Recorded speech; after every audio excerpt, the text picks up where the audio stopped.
Que diriez-vous si je vous annonçais qu'une femme a vu de ses propres yeux 4 événements qui se produiront ce mois d'août, révélés par Jésus lui-même? Ce qu'elle a vu ébranlera votre foi et votre vision de l'avenir. Maintenant, écoutez comment tout a commencé. Je m'appelle Anna Evlis. J'ai 44 ans et je vis à Denver, au Colorado. Je suis chef cuisinière et je suis passionné par la création de recettes qui fusionnent culture et histoire. J'ai grandi dans la région rurale du Paraná, au Brésil, et j'ai déménagé aux États-Unis il y a plus de 20 ans.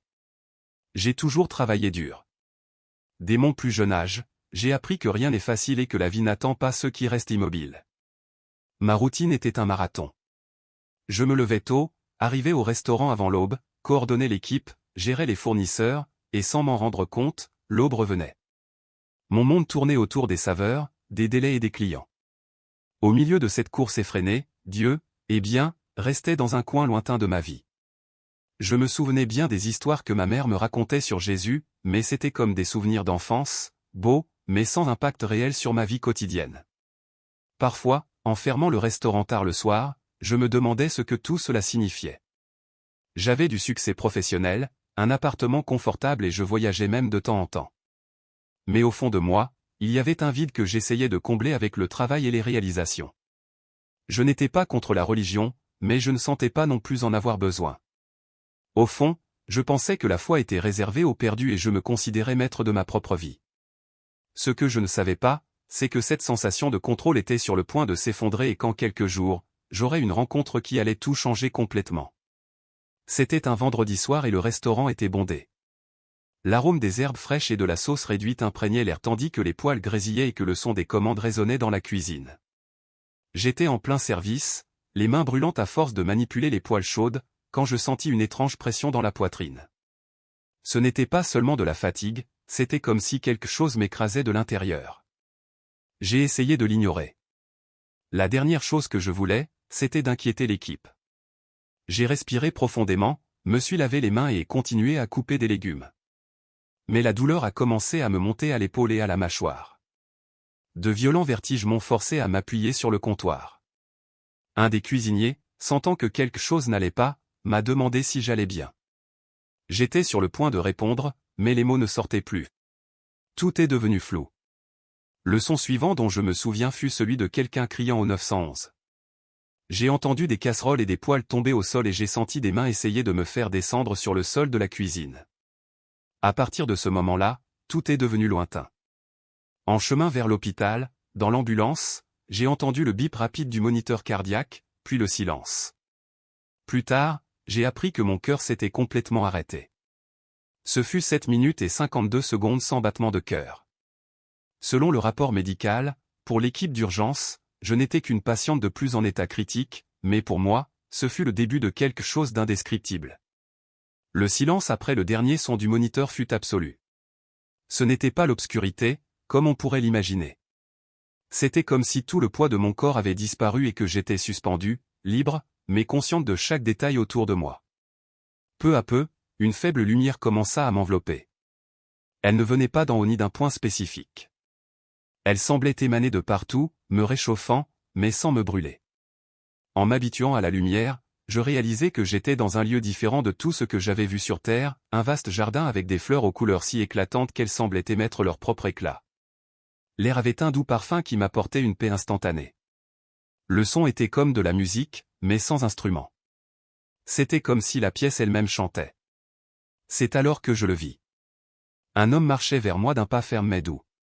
Son visage dégageait autorité et tendresse. Avant même qu'il ne dise un mot, je savais. C'était Jésus.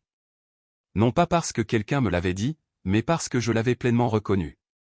Quand il fut devant moi, il me regarda comme s'il pouvait voir chaque instant de ma vie. J'attendais un jugement, mais ce que je reçus fut un amour si profond qu'il me fit pleurer sans retenue. Ce n'étaient pas des larmes de peur, mais de soulagement. Il parla, mais pas par le son. Ces mots atteignirent directement mon âme. Anna Evlis, je te connais depuis le ventre de ta mère. Aujourd'hui, je te montrerai ce qui va arriver. Ce n'est pas pour t'effrayer, mais pour préparer ton cœur et celui de tous ceux qui t'écouteront. Et quand il s'approcha de moi, je sentis que quelque chose de grand allait commencer. Quand je touchai la main de Jésus, le jardin qui nous entourait commença à se transformer. Les fleurs, le parfum et la douce lumière firent place à un espace élevé, comme un vaste balcon suspendu dans l'infini. Sous nous ne se trouvait pas la planète Terre telle que nous sommes habitués à la voir sur les images satellites, mais une version spirituelle et vivante, où des rayons de lumière et des fleuves d'ombre traversaient des continents entiers. La lumière représentait chaque prière sincère, chaque acte d'amour, chaque geste de pardon fait dans le monde. Les ombres représentaient les actes d'injustice, de corruption et de malveillance. Je pouvais voir tout se produire simultanément, comme si le temps n'avait pas de limite là-bas. Jésus me regarda et désigna une région à l'horizon spirituel. Je la reconnus immédiatement. C'était le Moyen-Orient, spécifiquement la région de Jérusalem. Sa voix était ferme, mais pleine de détermination. Peu de temps après un certain temps, des preuves seront découvertes qui confirmeront, sans l'ombre d'un doute, ma vie et ma résurrection. Cette vérité sera si claire que même les cœurs les plus endurcis seront confrontés. Tandis qu'il parlait, je vis une scène devant moi. Un groupe d'archéologues excavait méticuleusement un ancien site de pierre. Leurs vêtements étaient couverts de poussière et la sueur coulait sur leurs visages. Mais leurs yeux brillaient d'un mélange d'émerveillement et de stupéfaction. L'un d'eux souleva un petit objet et je pus le voir de près comme si je l'avais dans la main. C'était une pièce simple, mais gravée d'inscriptions qui mentionnaient le nom de Jésus et décrivait les détails de sa crucifixion et de sa victoire sur la mort. Dans une autre partie de l'excavation, ils trouvèrent des fragments qui semblaient appartenir aux effets personnels des disciples. Mais ce qui fit battre mon cœur plus vite fut un artefact qui, selon Jésus, était directement lié à la preuve physique de sa résurrection. Quand il me permit de le voir, je réalisai que c'était quelque chose d'impossible à réfuter ou à expliquer par aucune théorie humaine. Ma vision s'élargit.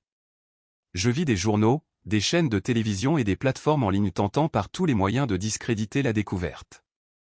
Des politiciens et des chefs religieux, mus par leurs propres intérêts, tentèrent de contrôler ou de cacher la preuve, mais ce fut comme essayer de retenir de l'eau dans sa main. La nouvelle se répandit comme une traînée de poudre. Les gens dans les rues en parlaient, des familles entières discutaient de sa signification. Alors Jésus tourna son regard vers moi et il y avait de la joie et de la tristesse dans ses yeux, ceux qui ont toujours cherché la vérité se réjouiront et viendront à moi. Mais ceux qui vivent dans le mensonge et les ténèbres s'enrageront. Il y aura une division. Mais ma parole ne reviendra pas vide. Ce qui est révélé ne peut être réduit au silence. À ce moment-là, je sentis le poids de cette révélation. Ce fut comme si le monde était sur le point d'entrer dans une phase où il n'y aurait plus d'excuses pour l'incrédulité. Je compris que cette découverte ne serait pas seulement une trouvaille historique, mais un point d'inflexion spirituelle qui séparerait encore plus clairement ceux qui cherchent la vérité de ceux qui préfèrent l'obscurité. Alors que j'assimilais encore ce que j'avais vu, Jésus me serra doucement la main comme pour dire « ce n'est que le début ». La scène devant nous changea de nouveau. Le balcon céleste se dissipa et nous survolions maintenant des villes et des villages du monde entier. D'en haut, je vis des bâtiments, des places et des temples que je reconnus comme des églises de différentes dénominations. Certaines étaient grandioses, avec des façades imposantes et un éclairage éclatant. D'autres étaient simples, avec quelques chaises et des murs écaillés. Au début, tout semblait en ordre, mais alors une force invisible commença à balayer ces lieux. Ce ne fut pas un tremblement de terre physique, mais quelque chose de bien plus profond. Je vis la lumière pénétrer chaque recoin et révéler ce qui était caché. Là où il y avait de l'intégrité, la lumière brillait encore plus, là où il y avait de la fausseté, la structure spirituelle commença à se fissurer. Jésus parla et ses paroles résonnèrent comme le tonnerre et, en même temps, comme un murmure direct au cœur, Anna Evlis, parmi ceux qui se considèrent miens, nombreux sont ceux qui ne m'ont jamais vraiment connu. Ce temps de purification n'est pas un châtiment, c'est une préparation. Mon épouse doit être pure avant le jour des noces. Les scènes s'intensifièrent. Je vis des pasteurs étant arrêtés par la police, exposés pour des délits financiers et moraux qui avaient été dissimulés pendant des années. D'énormes congrégations se déchirèrent en découvrant que leur leader prêchait plus sur la prospérité personnelle que sur le repentir et le salut. De nombreux fidèles furent déconcertés, sentant comme si le sol s'était dérobé sous leurs pieds. Mais en même temps, je vis quelque chose d'extraordinaire. De petits groupes se formant dans des maisons, des parcs et même sur les lieux de travail. Des personnes ordinaires, sans titre, se réunissaient pour prier, étudier la Bible et prendre soin les uns des autres. Ces réunions étaient remplies de vie, de sincérité et d'un amour véritable, quelque chose d'inaccessible auparavant. Jésus continua, le faux sera mis à nu et le blé sera séparé de l'ivraie. Cela apportera de la douleur, mais libéra aussi beaucoup de l'influence du mensonge. Et ceux qui resteront fermes après cette purification seront fortifiés pour la moisson à venir. Je réalisais que cette purification ne serait pas un événement local, mais mondial, quelle que soit la culture ou la langue. Partout, la même lumière révélait la vérité.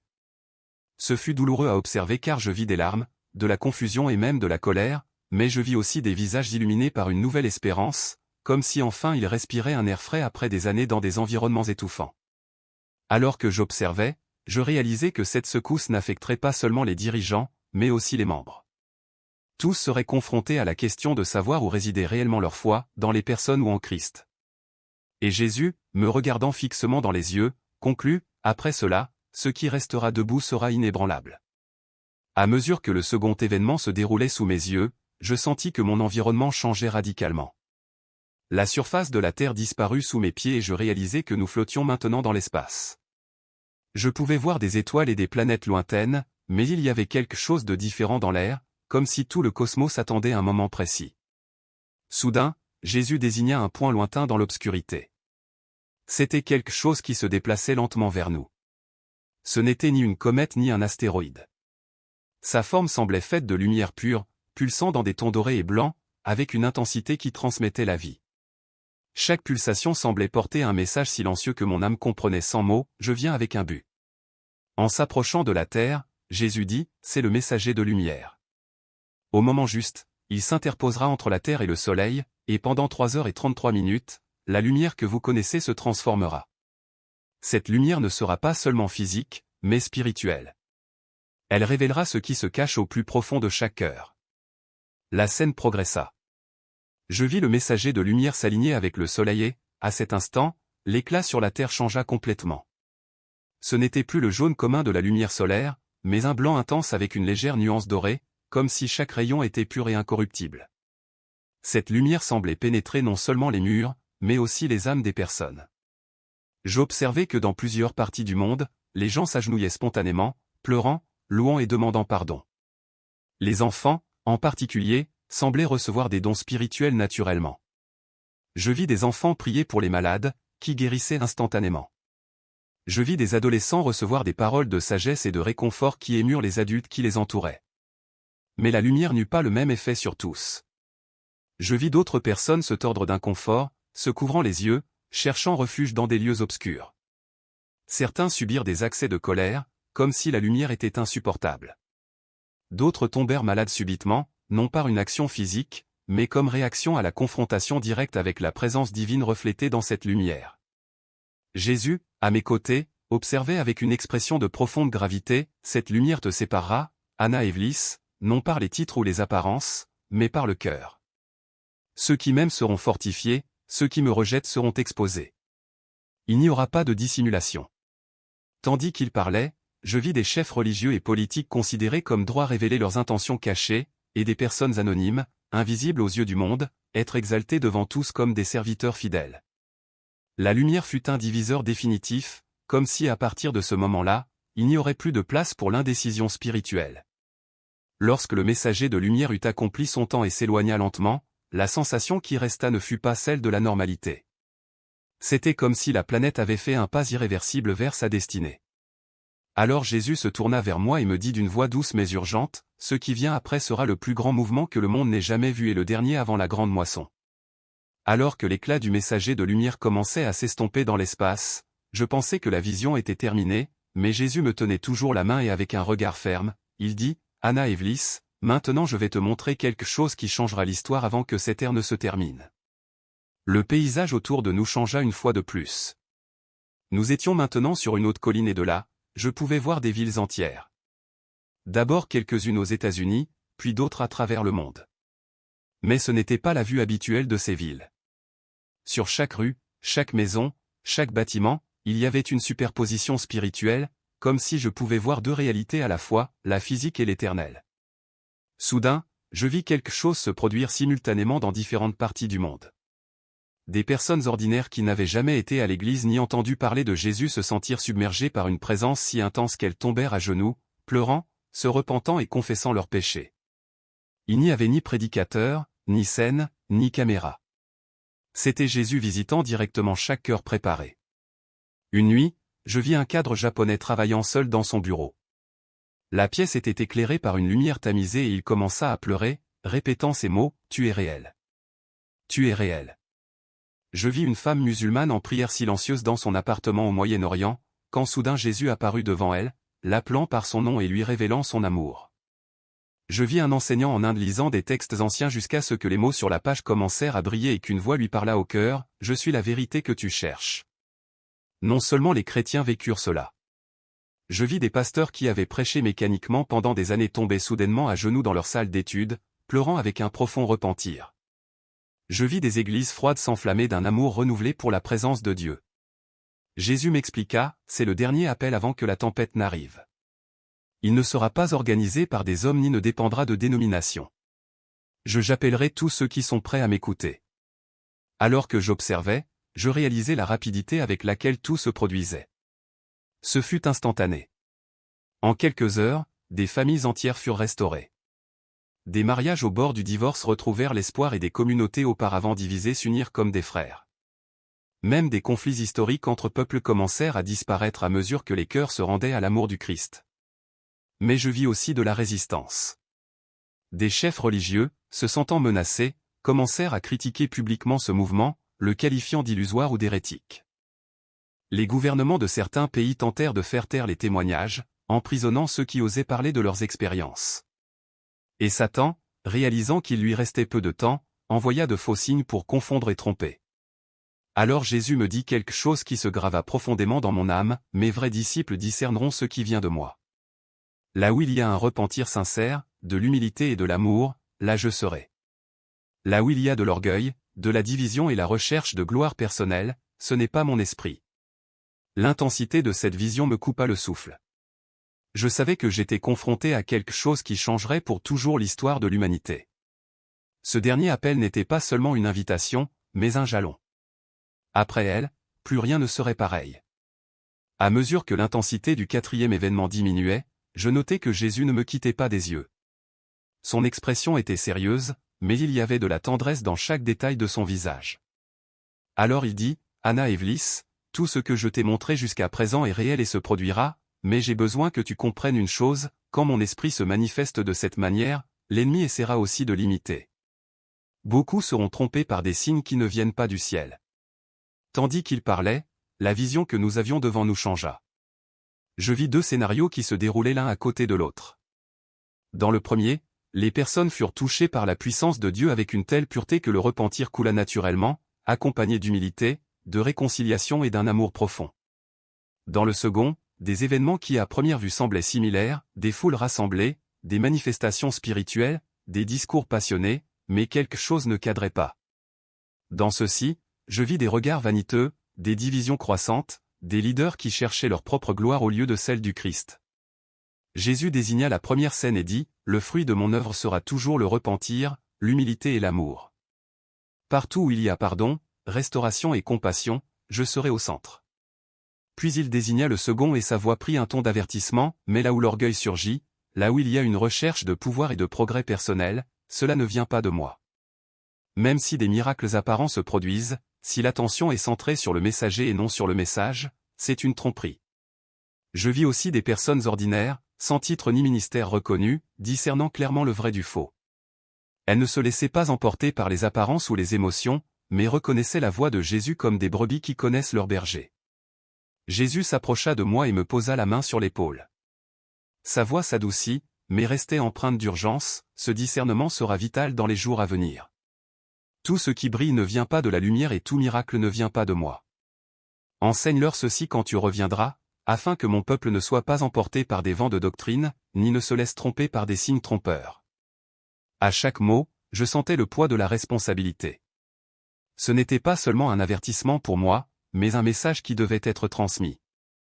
Je compris que lorsque ce grand pas viendrait, le champ de bataille ne serait pas seulement à l'extérieur, mais aussi dans le cœur humain, dans la décision de qui écouter et de qui suivre. Jésus conclut en me regardant directement dans les yeux, « Celui qui connaît ma voix ne sera pas trompé, et celui qui me suit de tout son cœur, même au milieu de la confusion, trouvera sécurité dans mes bras. » Après le dernier avertissement de Jésus, je sentis un profond silence remplir l'endroit. Ce n'était pas une absence de son, mais une pause chargée de sens, comme si tout le ciel attendait la prochaine décision. Je ne voulais pas partir. Tout mon être aspirait à y rester, là où il n'y avait ni douleur, ni peur, ni incertitude. Jésus s'avança et prit mes mains dans les siennes. Son regard, intense et rempli d'amour, sembla transpercer mon âme. Anna Evlis, ta mission n'est pas encore terminée. Il y a des cœurs qui attendent d'entendre ce que je t'ai révélé. Tu seras mes mains et ma voix pour ceux qui sont prêts, mais ne le savent pas encore. Ce sera difficile. Beaucoup douteront, d'autres se moqueront, mais souviens-toi, je serai avec toi à chaque mot. Mon cœur se serra. Une partie de moi voulait discuter, le supplier de me laisser rester, mais j'avais la conviction écrasante qu'il m'envoyait avec un but impératif. Seigneur, et si j'échoue, demandai-je d'une voix tremblante. Il sourit légèrement et répondit, il ne s'agit pas de perfection, il s'agit d'obéissance. Je ne choisis pas les plus préparés, mais je prépare celui qui est disposé à me suivre. Aie confiance en moi. Alors, sans qu'il me lâche la main, une étrange sensation commença à m'envelopper. C'était comme si un vent doux m'attirait et que la lumière autour de moi s'éloignait de plus en plus. Je sentis que mon esprit traversait une barrière invisible, comme s'il passait d'un monde à l'autre en quelques secondes. Soudain, j'entendis des voix étouffées, des bruits mécaniques et le bip rapide d'un moniteur cardiaque. J'eus du mal à ouvrir les yeux et je vis des visages surpris autour de moi. L'un des ambulanciers s'exclama, « Elle est revenue !» Je sentis les larmes couler sur mon visage avant de comprendre complètement où j'étais. Mon corps était faible, mais mon cœur brûlait d'une certitude. Je venais de me retrouver face à face avec Jésus et chaque seconde de cette expérience était réelle. Plus encore, j'avais maintenant une mission qui surpassait tous les objectifs que j'avais eus dans ma vie.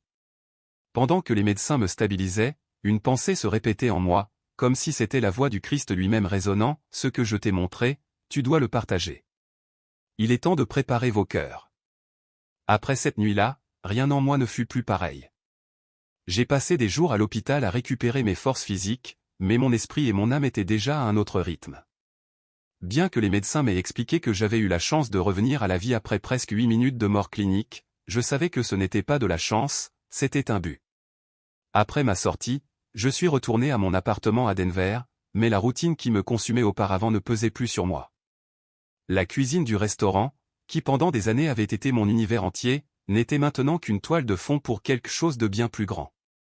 Mes plats continuaient d'être préparés avec soin, mais entre deux recettes, je parlais avec les clients et les collègues de l'espoir, de la foi et de l'amour que j'avais trouvé dans la présence de Jésus. Beaucoup regardaient avec méfiance, d'autres avec curiosité, et certains furent profondément émus. Je n'essayais de convaincre personne par la force, je leur racontais simplement exactement ce que j'avais vu et entendu. Je répétais les mots qu'ils m'avaient confiés, il ne s'agit pas d'effrayer, mais de préparer. Avec le temps, je notais que mon cercle d'amis changeait. Ceux qui n'étaient pas intéressés par la spiritualité s'éloignaient, mais d'autres, assoiffés de quelque chose de vrai, se rapprochaient.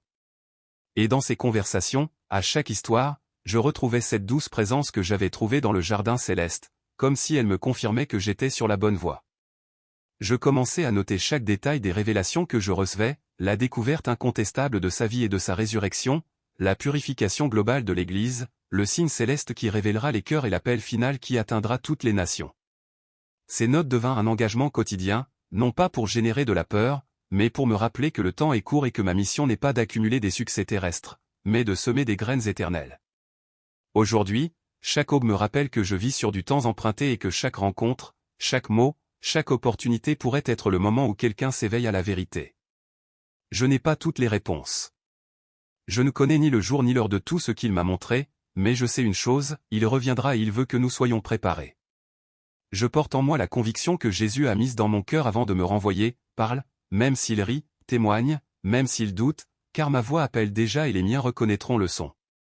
Et c'est exactement ce que je fais depuis que j'ai ouvert les yeux à l'hôpital, car après avoir vu ce que j'ai vu et entendu ce que j'ai entendu, il n'y a plus de retour en arrière. Quelle histoire incroyable et transformatrice! La Bible nous rappelle dans Jean chapitre 3, verset 8, « Le vent souffle où il veut, et tu en entends le bruit, mais tu ne sais d'où il vient, ni où il va. » Il en est ainsi de tout homme qui est né de l'Esprit. Un grand merci, Anna Evlis, d'avoir partagé cette expérience profonde avec nous et à vous qui avez regardé jusqu'ici. Que les bénédictions de Dieu soient sur votre vie et votre famille. On se retrouve dans la prochaine vidéo.